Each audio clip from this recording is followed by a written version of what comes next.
Okay mga kaibigan, magandang gabi po sa ating lahat at sa ating mga taga-subaybay. Siyempre dito lang sa Millennial Online TV News and Updates. At siyempre welcome po sa programang Tropa Friday Edition. At siyempre, Kuya Rosel Lopez po ang inyong makakasama at sa ating technical side si Mr. J.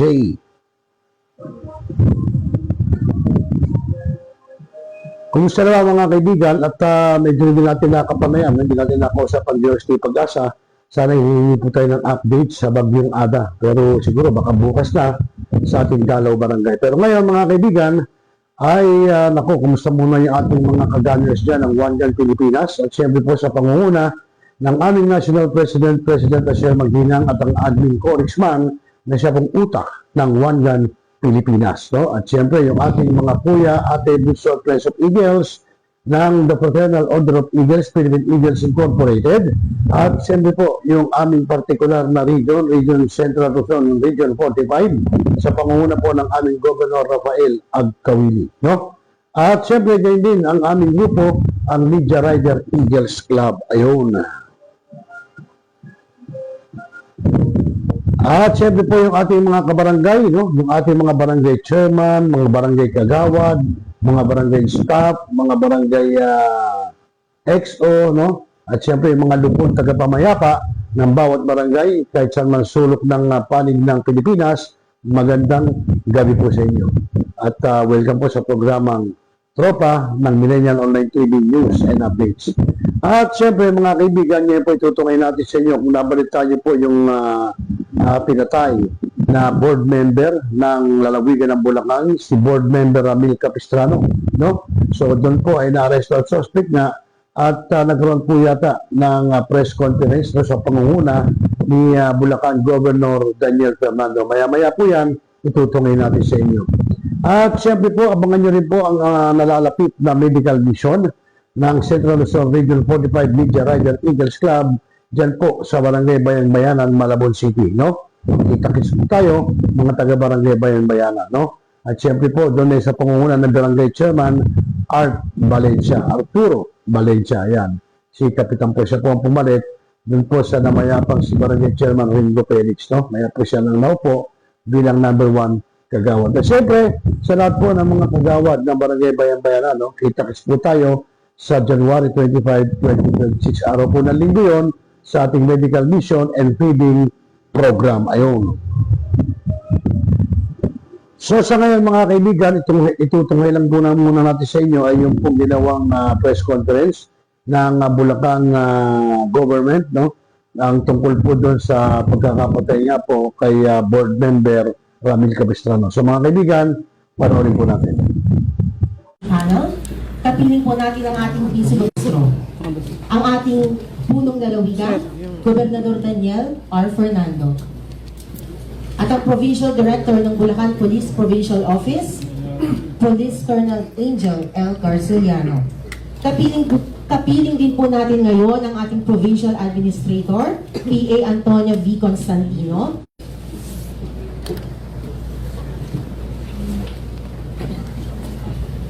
Maraming salamat po ma'am and sa ating po mga kaibigan from the media.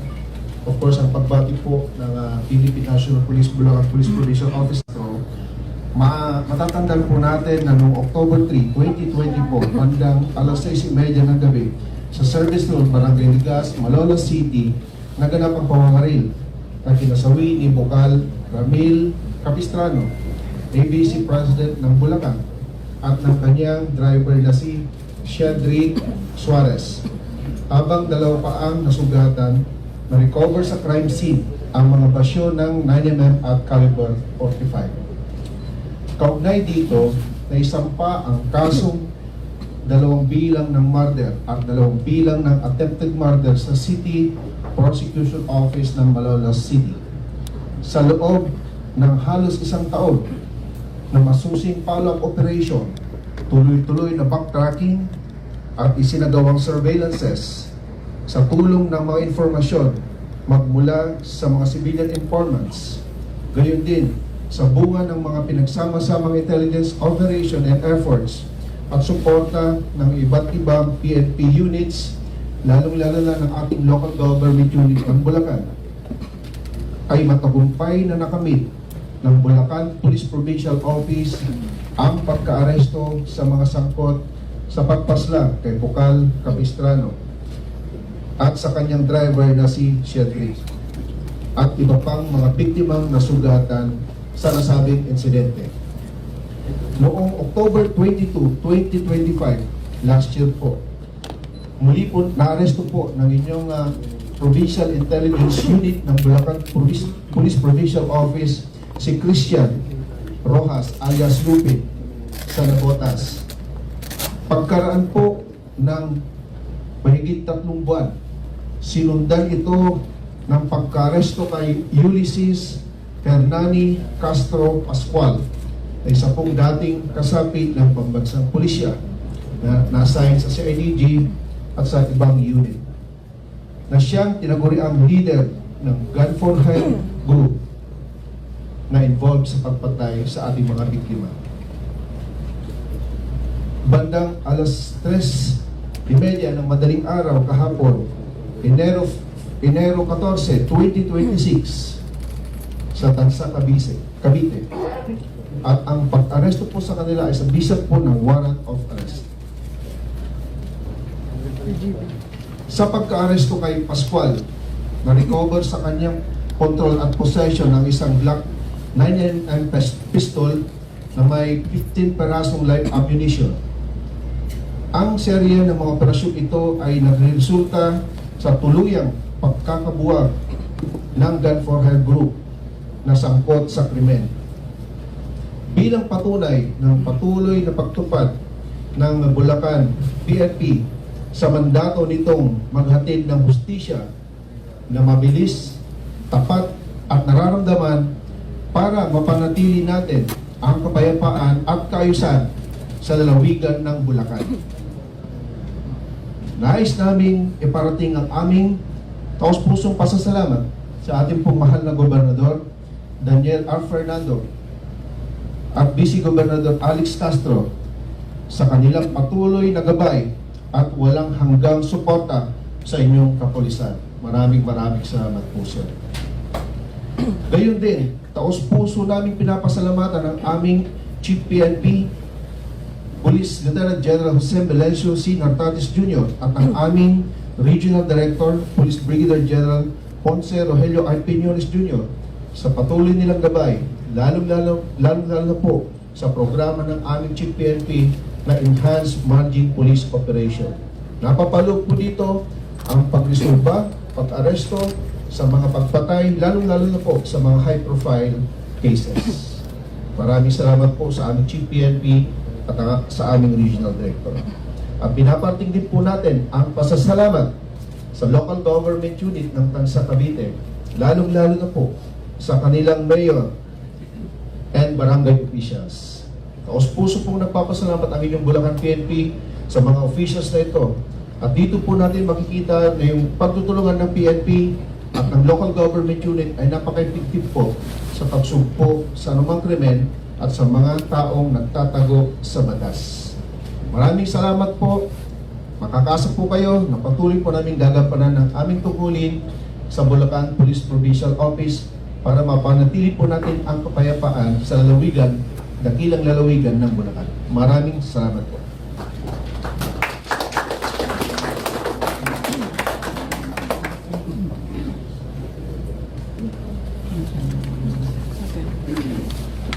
Maraming salamat po, Police Colonel Torciliano. Ngayon naman po ay pakinggan natin ang opisyal na pahayag ng ating punong lalawigan, iginagalang Daniel R. Fernando.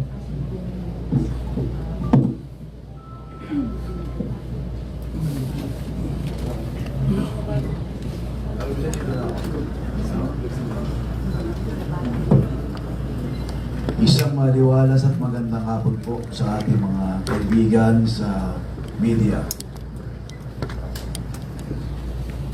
Salamat sa Diyos. Salamat sa Kanya sapagkat patuloy tayong ginagabayan ng ating Panginoon. Isang malaking tagumpay para sa hustisya ang pagkakatakip kaninang madaling araw sa pamanahing suspect sa karumal-dumal na pagpatay kina Board Member Ramil Capistano at ang kanyang driver na si Shedrick Toribio. Sa masusing operasyon ng Bulacan Police Provincial Office, katuwang ang mga otoridad sa Cavite. Naaresto ang akusadong si Ulysses Hernani Castro Pascual sa bisa ng warrant of arrest para sa 2 bilang ng kasong murder. Ang pagkakaresto ito kasama ang pagkakasamsam ng isang armas mula sa suspect ay patunay ng hindi patatawarang dedikasyon ng ating kapulisan upang linisin ang ating mga lansangan. Hindi po tayo papayag na manaig ang takot. Ang mabilis na pag-usat ng kasong ito ay bunga ng ating pagkakaisa, determinasyong panatilihin ang kaayusan sa lalawigan ng Bulacan. At sa pamilya po ni Bukal o dating Bukal, Ramil Capistano at kanyang driver na si Shedrick Toribio, nais ko pong ipabatid na hindi nasayang ang inyong paghihintay at panalangin. Ang pag-aresto sa suspect ay simula pa lamang ng ganap na pagpapanagot sa mga may sala. At tinitiyak namin na ang inyong hiling na katarungan ay ating makakamit sa ilalim ng batas. Sa madaling salita, wala pong tuwang ang mga gumagamit ng dahas at hindi maganda sa lalawigan ng Bulacan. At sa aking mga kapwa Bulakenyo, manatili tayong mapagmatsyag at katuwang ng pamahalaan sa pagkapanatili ng kapayapaan. Ang inyong seguridad, ang aming pangunahing prioridad, at makakawasa po kayo na patuloy naming ipaglalaban ang dangal, buhay, kaligtasan ng bawat mamayang Bulakenyo. Again, Bulacan Police Provincial, and to all the PNPs, congratulations kay Colonel Angel Garcia. At sa bumubuo po ang ating intergroup, maraming salamat sa inyong pagsusumikap, sa inyong pagtataya ng buhay alang-alang sa ustisya upang mabigyan natin ng katarungan ang pagbabantay ng dating Bukal Ramil Capistano, ganoon din ang kanyang driver. Again, maraming salamat po and God bless you. Maraming salamat po, Governor Fernando. Ngayon po ay dumako na tayo sa media question and answer na pangungunahan po ni Police Major Jenalyn Udal, ang Public Information Officer ng Bulacan Police Provincial Office. Magandang hapon po sa ating lahat. Para po sa question and answer, meron po tayong 2 tanong na ilalaan sa ating mga kaibigan from media. Ito po ay sasagutin ng ating butihing Provincial Director, Police Colonel Angel L. Garciliano. Para po sa unang katanungan, sino po ang magtatanong? Yes po, from Carmela. Mic po.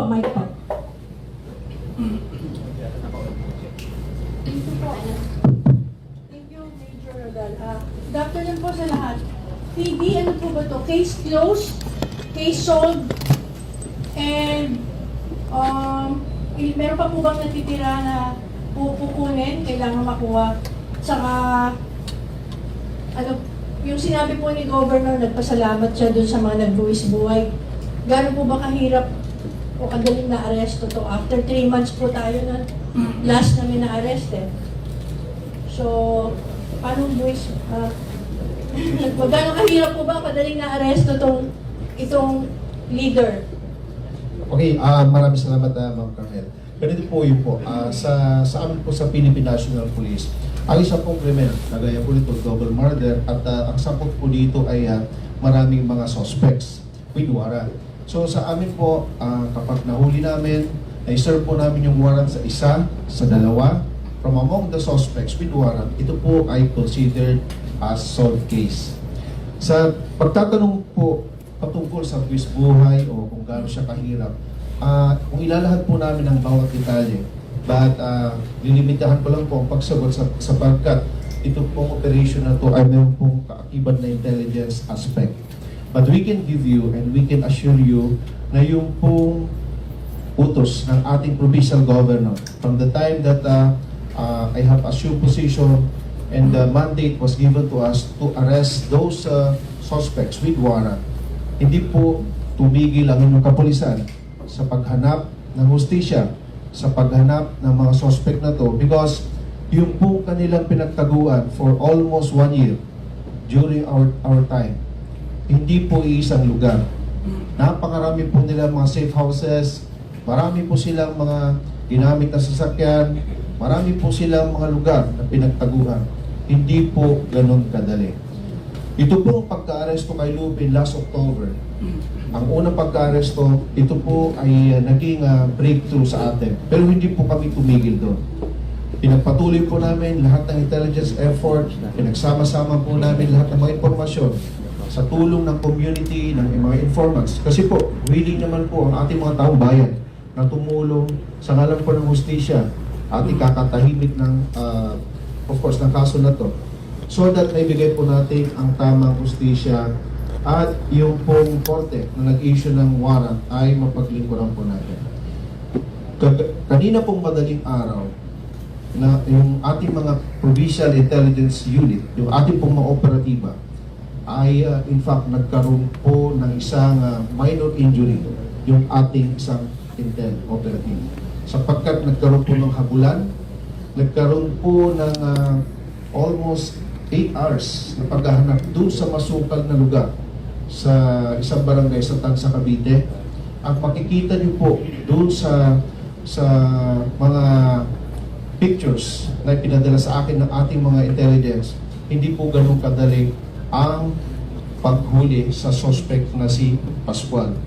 Considering the fact na siya po ay may training, dati po siyang police, dismissed siyang police, magaling din po siyang pumutok, kagaya natin, marunong sa lahat ng klaseng operation. So, ang nakikita namin dito ay kailangan maingat, mahusay, at talagang alam namin ang mga informasyon na aming tatahakin at hindi kami basta-basta papasok sa isang lugar na makukompromiso yung ating operation. That is why we can say na medyo mahirap po talaga. Talagang naghirap po yung ating mga operatiba. In fact, makikita nyo po mamaya pagdating ng suspect dito, may mga galos po siya. Kasi po, talagang siya ay hindi magpapahuli. Pero sa pagtupad po ng aming tungkulin ng pagrespeto sa karapatang pagtao, of course, we have the mandate to arrest him within the bounds of the law. Salamat po. Okay po, para po sa ating pangalawang katanungan, Sir Shane po from PIA. Magandang umaga po, Colonel Garciano. Magandang gabi na po, sir.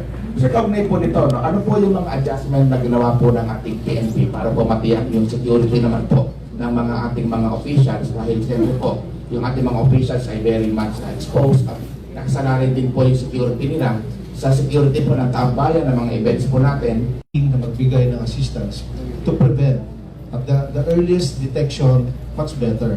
Kasi po, ito po ay kumbaga may kaakibat na responsibility sa ating mga lingkod bayan. Sa aspeto po ng proteksyon, ginagaranti po natin dito sa lalawigan ng Bulacan. So far po, we consider Bulacan to be kaakibat ng aming responsibility. And dun po sa huling katanungan ninyo, sir, na kumbaga paano namin ito isasakatuparan, yung on a long term or on a institutionalized basis. Ito naman po, sir, ay kumbaga a commitment on our part. Mapagkakatiwalaan po ang inyong kapulisan, mabilis pong rumisponde at nararamdaman. Yun po yung aming, kumbaga, ito po yung aming battle cry. Na, kumbaga, lahat ng problema sa aspeto ng seguridad, we wanted to make sure that our citizen and our public feel safe whenever nasa labas po sila, at kung ano po yung pwede namin pagkaloob sa aspeto ng seguridad, ay willing naman po kami. Salamat po. Thank you, sir. Salamat. Maraming salamat po, Major Udal, Police Colonel Garciano. Sa punto pong ito, atin na pong isasagawa ang presentasyon ng suspect na pangungunahan po ni Police Colonel Garciano.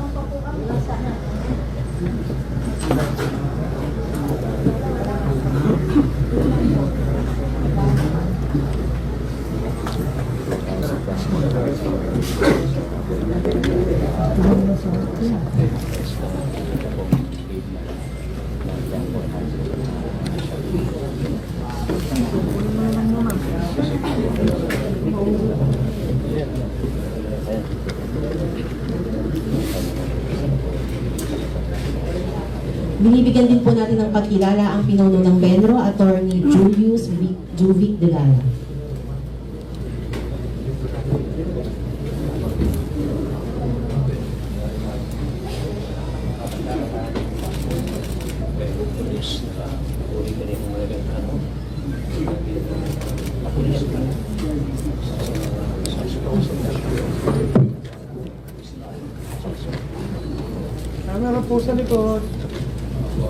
Dito sa akin.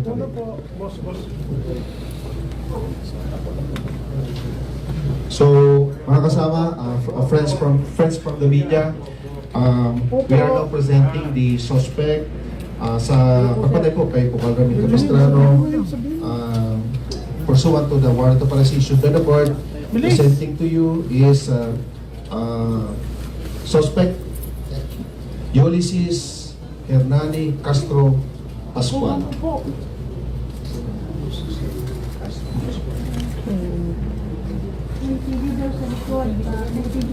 Boss, upo po kayo.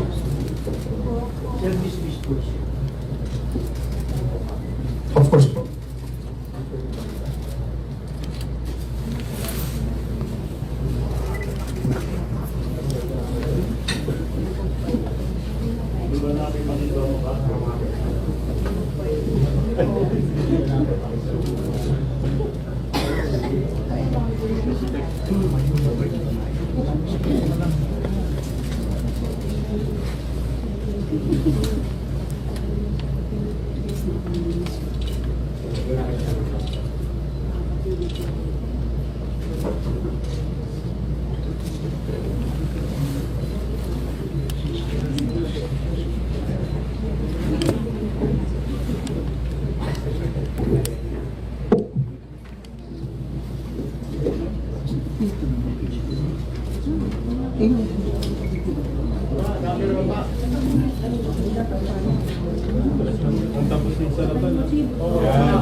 Okay, next.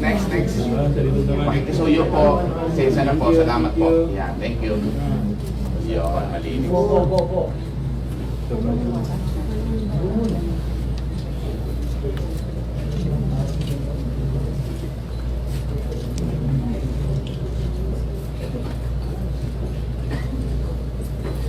Nakakuha na po lahat ng tamang envelope.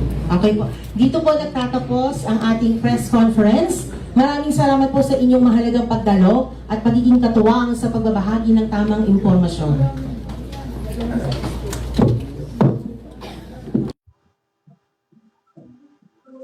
Okay sa mga kaibigan, napakinggan po natin, napanood po natin, kaya sana po bakit po after, ito naman sa akin lang, after po ng pamumuno ng dating Pangulong Rodrigo Roa Duterte ay nagkalat na naman ang mga mamamatay tao, no, yung mga ambos-ambos na ganyan, bakit po nung panahon niya wala, no, maghimpungin sa droga, naglipa na naman ngayon, no, minsan nilalay pa sa Facebook, no, at talaga naman, ewan, bakit gano'n, ano ba pinagkaiba, bakit niya nagkalat na naman ulit ang mga patayan.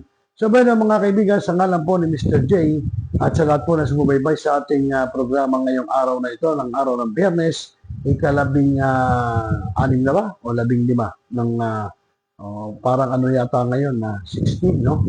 Ng January 2026, no? Baka nalilibang lang ako. 15 o 16, no? At tayo magbabalik po bukas sa ating Dalaw Barangay At muli po, maraming salamat sa lahat sa sumubaybay. Ang inyo pong katulong, katropa, kabarangay, kuya, kaganers, Rosel Lopez. Magandang gabi Pilipinas at mapayapang magdamag.